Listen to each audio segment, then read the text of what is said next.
Hello అండి, welcome to old stories channel. ఈరోజు నేను చెప్పబోయే కథ దొంగను పట్టే మసికొండ. పూర్వం విదర్భ నగరానికి రాజు ఇంద్రసేనుడు. ఈ రాజుకు చంద్రసేనుడనే మిత్రుడు కూడా ఉండేవాడు. ఇంద్రసేనుని వద్ద నాగమణి అనే గొప్ప వజ్రం ఉండేది. ఒక ముని ఆ వజ్రాన్ని రాజుకి బహుమతిగా ఇచ్చాడు.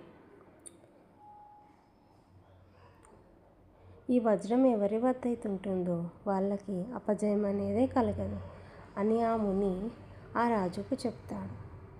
అప్పటి నుండి రాజు ఆ వజ్రాన్ని తన పూజ గదిలో ఉంచి తన ప్రాణం కంటే ఎక్కువగా చూసుకునేవాడు.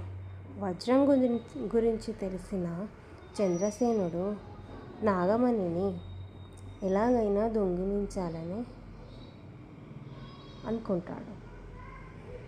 ఒకరోజు రాత్రి చంద్రసేనుడు నాగమణిని రహస్యంగా దొంగిలించి ఒక చోట దాచాడు. మరుసటి రోజు రాజుకు వజ్రం కనిపించకపోయేసరికి చాలా దిగ్భ్రాంతికి లోనయ్యాడు. వెంటనే ఆ రాజు తన మంత్రి సలహాతో రాజమందిరంలో ఉన్న భటులతో సహా అందరినీ పిలిపించి నాగమణి దొంగిలించబడిన విషయం చెప్పాడు. దొంగ దొరకాలంటే కోటలో ఉన్న మసికుండని తాకి రావాలని,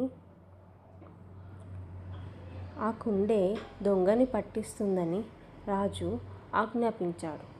రాజు ఆజ్ఞతో రాజప్రసాదంలోని మంత్రులు, మిత్రులు, బంధువులు అందరూ ఆ కుండ ఉన్న ప్రదేశానికి వెళ్ళి ఒక్కొక్కరే ఆ కుండను తాకి వస్తున్నారు.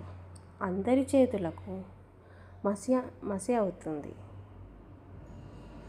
చంద్రసేనుడు కూడా అక్కడికి వెళ్ళాడు. మహిమగల కుండ తన గుట్టు ఎక్కడ రట్టు చేస్తుందో అని కుండను తాకకుండా వచ్చాడు. అందరి చేతులు పరిశీలించగా అందరి చేతులకు మసి అంటింది. ఒక చంద్రసేనుని చేతికి మాత్రం మసి అంటలేదు. ఆ విషయం భటులు రాజుకు తెలియజేశారు. రాజు చంద్రసేనుడే దొంగ అని గుర్తించాడు. అతను దొంగిలించబడిన వజ్రం